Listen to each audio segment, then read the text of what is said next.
सुप्रभात। कैसे हैं आप लोग? आशा करते हैं कि बहुत ही अच्छे होंगे और बेहतरीन तरीके से हर पल अपने लक्ष्य की ओर अग्रसर हो रहे होंगे।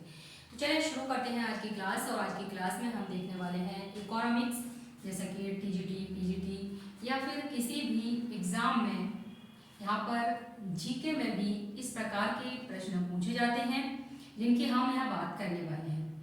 तो आप देख पा रहे होंगे जो हमारा टॉपिक है वो है बेस ऑफ इकोनॉमिक्स। अब यहाँ पर बेस ऑफ इकोनॉमिक्स की जब हम बात करते हैं तो यहाँ पर दो ही चीज़ें हमें दिखाई देती हैं, वो है मांग और पूर्ति। अर्थात किसी भी वस्तु या सेवा की मांग की जाती है और पूर्ति भी किसी वस्तु या सेवा की ही पूर्ति की जाती है। अगर इन दोनों क्रियाओं के बारे में देखें तो ये होता कहाँ पर है, तो ये सब होता है मार्केट अर्थात बाजार में। तो यहाँ पर देखेंगे मांग व पूर्ति। अब सबसे पहले हम बात करते हैं मांग। अब मांग किस किस चीज की जाएगी? तो एक तो आप कहेंगे वस्तु यानी कि गुड्स की जाएगी, और दूसरी कहेंगे सर्विसेज यानी कि सेवाएं, तो सेवाओं की जाएगी। वस्तुएं क्या है? वस्तुएं वह है जो हमें दिखाई देती है, दृश्य होती है। अगर हम सेवाओं की बात करें तो ये अदृश्य होती है। जैसे कि मान लीजिए कि मैं आपको पढ़ा रही हूँ, तो आपने कोई भी कोर्स खरीदा और आप पढ़ रहे हैं, तो अर्थात आपको हम सेवा दे रहे हैं और आप उसके बदले में भुगतान कर रहे हैं। तो इस प्रकार से सेवाओं की बात हो गई। अब यहाँ पर अगर हम पूर्ति की बात करें, दूसरी तरफ है पूर्ति। तो पूर्ति की बात करें तो ये भी आपकी वस्तु हो गई और ये सेवाएं हो गई। अब यहाँ पर वस्तु और सेवा। अब बात आती है कि मांग, तो मांग कौन करेगा? तो कंज्यूमर करेगा। स्वाभाविक है कि मांग कौन करेगा? कंज्यूमर करेगा, यानी कि उपभोक्ता। वहीं पर बात करें कि पूर्ति, तो पूर्ति कौन करेगा? यानी कि सप्लाई की बात कर रहे हैं, तो सप्लाई कौन करेगा? प्रोड्यूसर अर्थात उत्पादक करेगा सप्लाई। अब ये दोनों काम होने कहाँ वाले हैं? यानी कि उपभोक्ता और उत्पादक कहाँ पर ये कार्य कर सकते हैं? तो वो होता है आपका मार्केट अर्थात बाजार में ये क्रियाएं हो सकती हैं। अर्थशास्त्र का आधार क्या है? कभी पूछ लेता है कि मांग और पूर्ति क्या है, तो मांग और पूर्ति अर्थशास्त्र का आधार है। दूसरी बात आती है कि मांग और पूर्ति बाजार की शक्तियां कहलाती हैं। अब दूसरा प्रश्न यहाँ पर यही हो गया कि बाजार की शक्तियां क्या कहलाते हैं? तो मांग और पूर्ति दोनों ही बाजार की शक्तियां कहलाती हैं। मांग का संबंध किससे होता है? ये भी प्रश्न बनता है। तो मांग का संबंध उपभोक्ता से होता है। अगर पूर्ति का संबंध किससे होता है?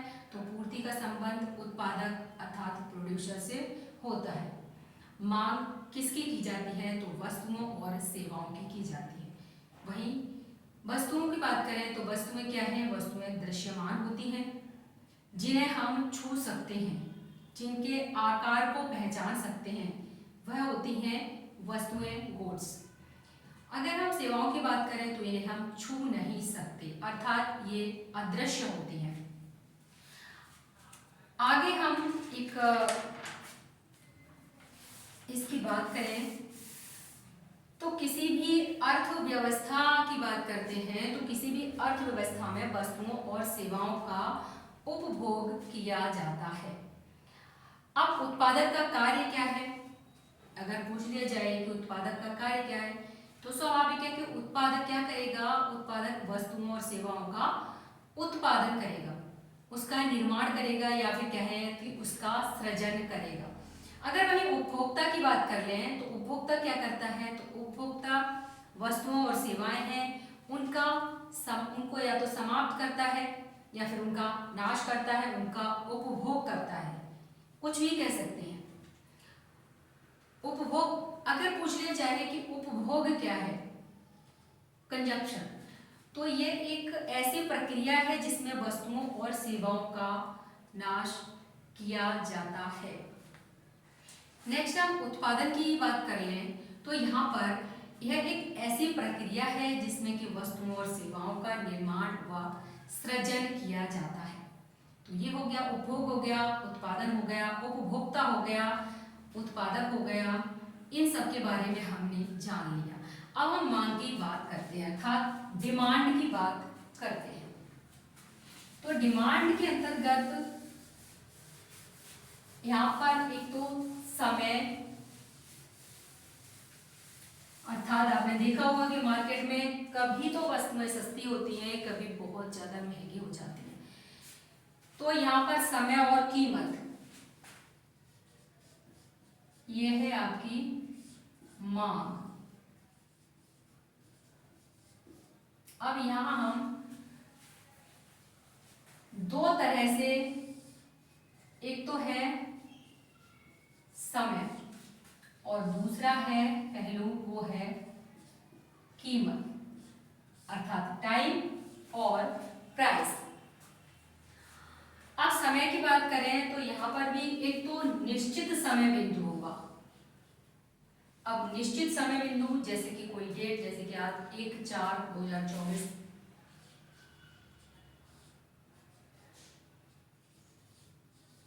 ये क्या है, एक निश्चित समय बिंदु है।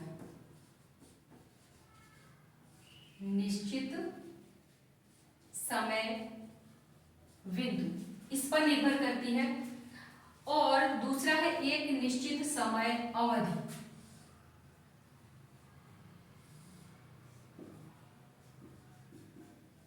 निश्चित समयावधि। अब निश्चित समयावधि की बात करें तो यहाँ पर ये इस प्रकार से समझ लीजिए आप, जैसे कि 1 अप्रैल 2024 है आज, और इससे लेकर 31 मार्च 2025, ये आपका क्या है, ये एक निश्चित समयावधि हो गई। तो इस पर निर्भर करता है। अर्थात अगर हम इसकी परिभाषा की बात करें तो किसी निश्चित समय में, अगर हम इसकी परिभाषा दें तो होगी कि निश्चित किसी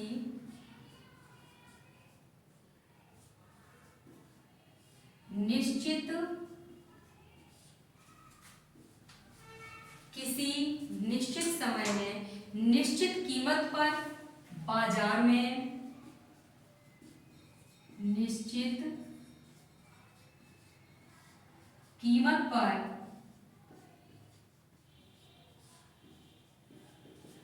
बाजार में उपभोक्ता द्वारा मांगी गई या उपभोक्ता द्वारा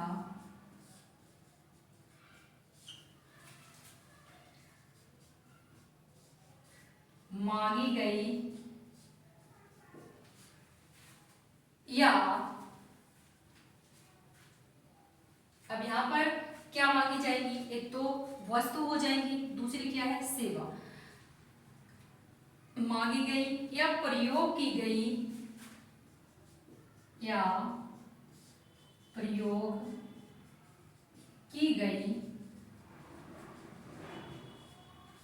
वस्तुओं या सेवाओं की मात्रा को ही वस्तुओं या सेवाओं की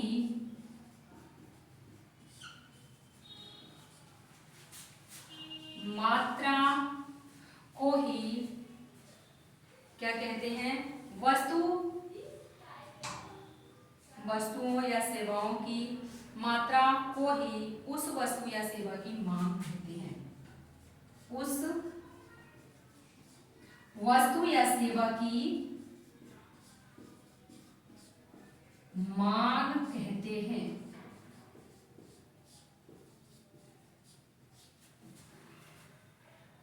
किसी निश्चित समय में निश्चित कीमत पर, यानी कि यहाँ पर आपको दो चीजें दिखाई दे रही है, एक तो निश्चित समय है और निश्चित कीमत पर बाजार में उपभोक्ता के द्वारा मांगी गई या प्रयोग की गई वस्तु या सेवाओं की मात्रा को उस वस्तु या सेवा की मांग कहते हैं, डिमांड कहते हैं।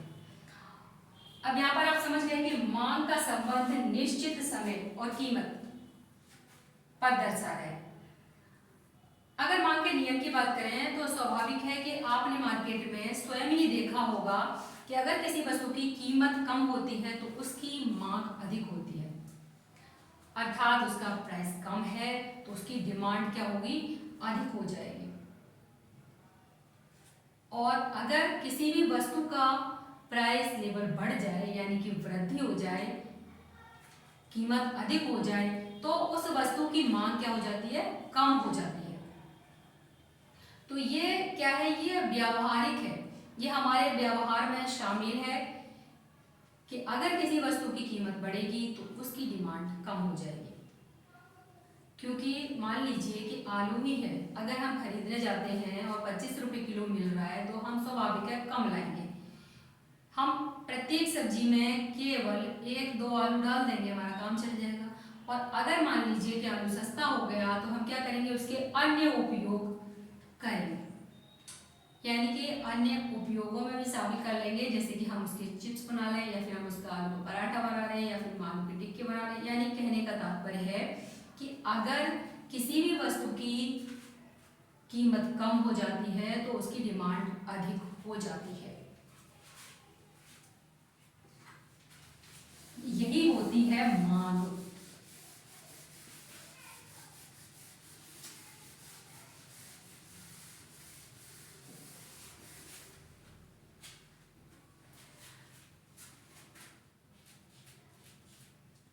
एक्स वस्तु की कीमत अगर अधिक है तो क्या हो जाएगा, एक्स वस्तु की डिमांड कम हो जाएगी, और एक्स वस्तु की कीमत कम है तो उसकी डिमांड अधिक हो जाएगी। इस तरह से भी प्रश्न पूछ लिया जाता है। अर्थात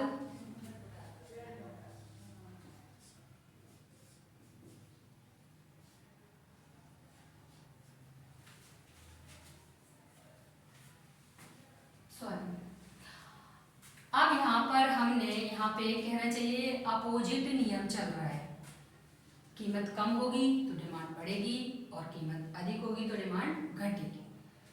अब हम इसका एनालिसिस करते हैं एक फिगर के द्वारा। तो हमारी ये है फिगर, इधर की साइड में हमने क्या रखा है, यहाँ पर कीमत रखी है P1, P2, P3। इधर की साइड में हमने रखा है डिमांड को, है ना। तो ये डिमांड हमने रखी है वो है D1, D2, D3। ये जो है हमारा एक्स एक्सिस है और ये हमारा वाई एक्सिस है। तो समझ रहे होंगे आप। अब क्या है, सबसे पहली बात कि ये हमारे जो कीमत है, अगर हमारी कीमत P1 है तो हमारी डिमांड कितनी है, देखिए D3 है। अगर कीमत बढ़ी P2 हुई तो हमारी डिमांड कितनी रह गई, P2 ही रह गई, यानी कि D से कम आ गई। अगर यहाँ पर डिमांड कीमत और बढ़ गई तो क्या हुआ कि जो हमारी डिमांड थी वो बहुत कम हो गई, यानी कि जो कीमत बढ़ी तो डिमांड कम, कीमत कम हुई तो डिमांड अधिक हो गई।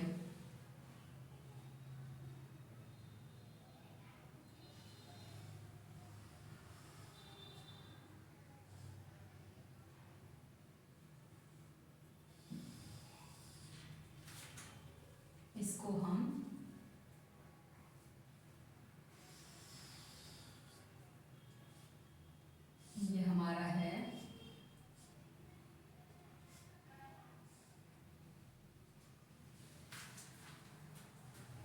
तो ये कौन सा वक्र है? ये आपका मांग वक्र है। ये क्या है? इस मांग वक्र का ऊपरी भाग, यहीं से प्रश्न बनता है, ऊपरी भाग कहें इसे, या फिर जब आप ऐसे खड़े हैं तो ये भाग कौन सा हो जाएगा? बायां भाग, क्या कहें? बायां कहें। और अगर हम इधर निचला भाग कहें इसे, या फिर दायां कहें। अगर हम चर की बात करें तो जो एक्स एक्सिस है वो क्या है,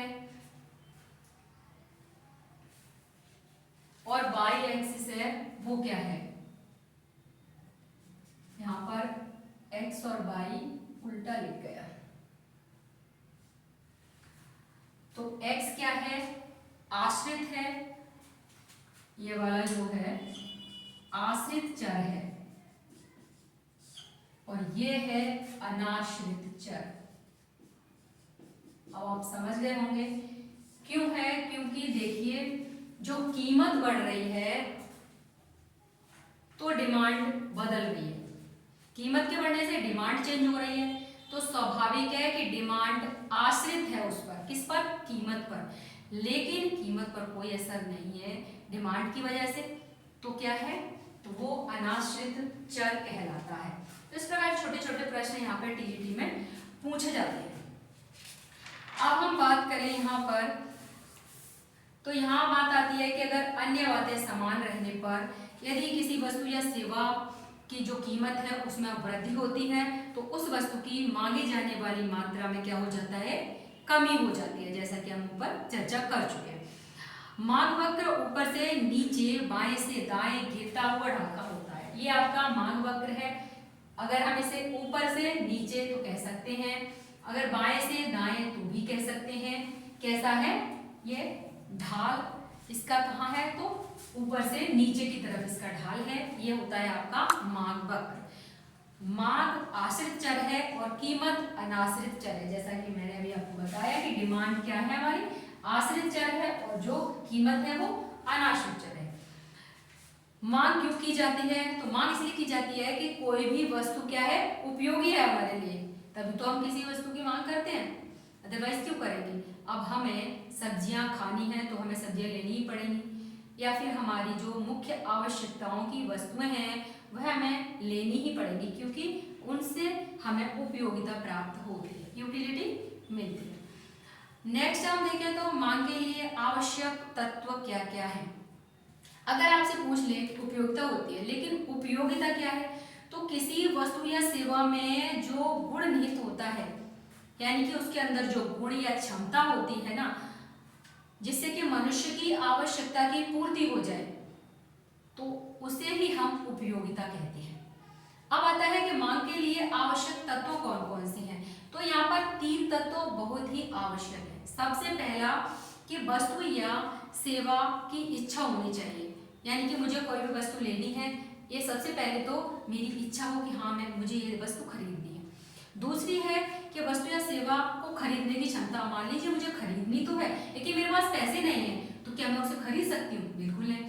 तो उसको खरीदने की क्षमता भी होनी चाहिए हमारे पास उसे खरीदने के लिए पैसे होने चाहिए। तीसरा है कि व्यय करने की तत्परता। फिर उसके बाद आती है कि मैं तैयार भी तो हो जाऊं उस सामान को खरीदने के लिए। सबसे पहली बात कि हमें इच्छा बहुत जरूरी है। अगर हमारी इच्छा है किसी सामान को खरीदने की, उसके लिए हमें उसकी क्षमता जरूरी है कि हमारे पास पैसे हैं या नहीं है उतने। उसके अलावा अगर ये दोनों हो जाते हैं तो फिर मैं व्यय करने के लिए तैयार हूं कि नहीं हूं। तो ये 3 चीजें यहाँ पर मांग के लिए आवश्यक तत्व में आती हैं। अगर हम आगे देखें तो यहाँ पर बात करते हैं कि अगर इच्छा होती है तो उसके पास वस्तु को खरीदने की क्षमता अर्थात क्रय शक्ति होती है। साथ ही साथ यदि वह खरीदने के लिए तैयार हो जाए, खर्च करने के लिए तैयार हो जाता है, तब जो बाजार में जो पूर्ति है वह मांग में बदल जाती है। अब बात करेंगे हम सप्लाई की। किसकी बात करेंगे? सप्लाई की बात करेंगे तो जहां तक मांग का तात्पर्य, मांग से यहाँ पर यही प्रश्न इकोनॉमिक्स में पूछे जाते हैं। तो ये है सप्लाई, पूर्ति। अब आती है बात कि पूर्ति का नियम क्या है। देखिए, पूर्ति का नियम यहाँ पर सीधा संबंध है कि अगर वस्तु की कीमत बढ़ती है, वस्तु की कीमत अधिक होती है तो सप्लाई भी अधिक होती है, और अगर वस्तु की कीमत कम होती है तो यहाँ पर सप्लाई भी कम होती है। क्योंकि मान लीजिए कि किसी उत्पादक ने कोई भी सामान या फिर कोई भी सेवाएं देना प्रारंभ किया और वहां पर क्या हुआ कि जो उसने सामान बनाया उसकी कीमतें गिर गई, तो फिर क्या वो हतोत्साहित होगा या प्रोत्साहित होगा? तो प्रोत्साहित नहीं होगा, वो हतोत्साहित हो जाएगा और वो अन्य सामान का उत्पादन करना बंद कर देगा। तो यहाँ पर क्या होता है कि कीमत के साथ साथ यहाँ पर कीमत से सीधा संबंध होता है सप्लाई का। जैसे कि एक्स वस्तु की कीमत कम होती है या अधिक होती है तो सप्लाई, एक्स वस्तु की सप्लाई भी अधिक होगी, और यदि एक्स वस्तु की कीमत कम होती है तो एक्स वस्तु की सप्लाई भी कम होती है। अर्थात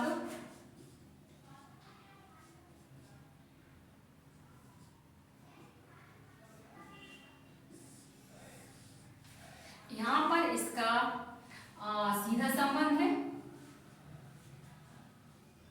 अब हम बात कर रहे हैं कि अगर इसकी परिभाषा की बात की जाए तो किसी निश्चित समय और निश्चित कीमत पर, यहाँ पर निश्चित समय और निश्चित कीमत दोनों में ही है, किसी निश्चित समय और निश्चित कीमत पर उत्पादक द्वारा निश्चित कीमत पर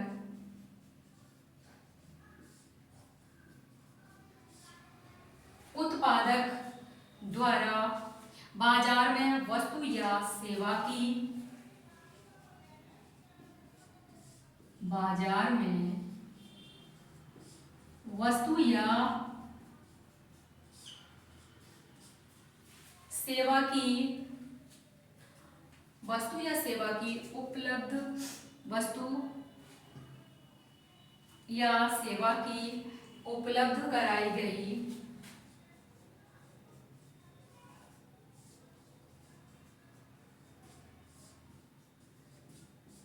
किसी निश्चित समय व निश्चित कीमत पर उत्पादक द्वारा बाजार में वस्तु या सेवा की उपलब्ध कराई गई मांग को उस वस्तु या सेवा की पूर्ति कहते हैं। मांग को उस वस्तु या सेवा की पूर्ति कहते हैं। ठीक है, अब यहां पर हम बात कर रहे हैं पूर्ति वक्र की भी बात कर लेते हैं। तो पूर्ति वक्र में क्या होगा? पूर्ति वक्र में आपकी जो कीमत तो यहाँ की यही रहेगी, ठीक है, ये तो हो गई P1, P2, P3, और अगर हम यहाँ पर क्या रखते हैं सप्लाई, तो ये S1, S2, S3, तो यहाँ पर ये इस तरह से जो हमारा पूर्ति वक्र होगा वो ऊपर को जा रहा है, समझ रहे हैं आप? बाएं नीचे से दाएं ऊपर को जा रहा है, ये क्या है? नीचे बोलेंगे इसे। और क्या है इधर? बायां है।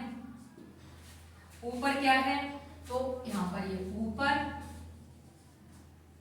और ये है आपका दायां है ये, यहाँ पर दायां बायां नीचे ऊपर इन वक्रों में यही बातें पूछी जाती हैं।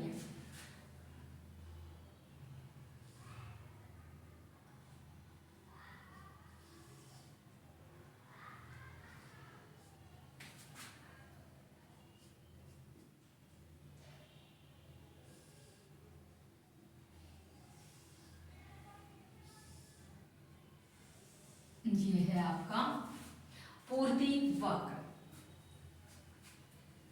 तो एक साइड कीमत है तो दूसरी साइड क्या है, सप्लाई है।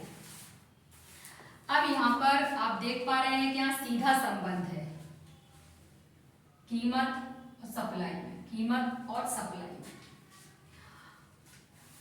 दूसरी बात आती है कि पूर्ति वक्र नीचे से ऊपर की ओर बढ़ते हुए ढाल का होता है, जैसा कि आप देख रहे हैं यहाँ कम है, फिर यहाँ पर बढ़ते हुए ढाल का है। दूसरा है कि यदि किसी वस्तु या सेवा की कीमत में वृद्धि होती है तो क्या होता है कि उसकी पूर्ति में भी वृद्धि हो जाती है। जब वस्तु या सेवा की कीमत में वृद्धि होती है तो उत्पादक वर्ग क्या होता है, उत्साहित होता है, और जब उत्साहित होगा, खुश होगा तो वो क्या करेगा, और अधिक उत्पादन करेगा, और जब और अधिक उत्पादन करेगा तो जिससे क्या होगा कि पूर्ति में वृद्धि होगी। और ये एक तरह से अच्छा होता है, पूर्ति में वृद्धि होगी तो फिर क्या होगा, अगर ज़्यादा उत्पादन होता है अर्थव्यवस्था में, किसी भी वस्तु का उत्पादन हो रहा है, उसकी सप्लाई हो रही है, तो क्या होता है इससे कि बेरोजगारी कम होती है, लोगों को काम ज़्यादा मिलेगा तो क्या होगा, बेरोजगारी कम हो जाएगी, रोजगार अधिक हो जाएंगे, तो स्थिति अच्छी होती है। कीमतों में वृद्धि से उत्पादक वर्ग या विक्रेता को फायदा होता है। स्वाभाविक है कि जो विक्रेता है, अगर कीमतें बढ़ रही हैं तो विक्रेता को ही फायदा होगा, और अगर कीमतें घटती हैं तो किससे फायदा होता है, क्रेता को फायदा होता है। तो यहाँ पर आपने दो बातें देखी कि मांग और पूर्ति किस प्रकार से होती है। तो आगे की बात करेंगे नेक्स्ट वीडियो में, जिसमें हम देखेंगे कीमत का निर्धारण। जब हमारे पास मांग वक्र भी है, पूर्ति वक्र भी है, तो अब हम कीमत का निर्धारण कैसे करेंगे। उसके अलावा देखेंगे अर्थव्यवस्था में संतुलन की स्थिति और अर्थव्यवस्था में असंतुलन की स्थिति। इन तीन बातों को हम नेक्स्ट वीडियो में कंप्लीट करेंगे। तो तब तक के लिए नमस्कार। और यदि आप हमारे चैनल पर फर्स्ट टाइम विजिट कर रहे हैं तो आप हमारे चैनल को सब्सक्राइब करना ना भूलें, क्योंकि आगे आने वाली एग्जाम्स में टीजीटी, पीजीटी, यूपीएचएससी या फिर आरपीएससी या फिर नेट एग्जाम, आप किसी भी एग्जाम की तैयारी कर रहे हैं तो आप हमारे चैनल से जुड़ना ना भूलें। अगर आप मैथमेटिक्स पढ़ना चाहते हैं तो मैथमेटिक्स की काफ़ी वीडियो हमारे चैनल में पड़ी हुई है, जैसे कि इंजीनियरिंग मैथमेटिक्स की बात कर रहे हैं तो उसकी काफ़ी वीडियो है। उसके अलावा एनडीए का मैथ भी शुरू किया जाएगा, और पुलिस भर्ती जो एग्ज़ाम हुआ था तो उसको देखते हुए भी कुछ वीडियो बनाई गई है। अगर आपको मैथ्स पढ़ना है तो आप कमेंट बॉक्स में लिखकर अवश्य बताएं। और वीडियो आपको कैसी लगी, अगर आपको अच्छी लगी हो तो लाइक और शेयर करना ना भूलें। धन्यवाद।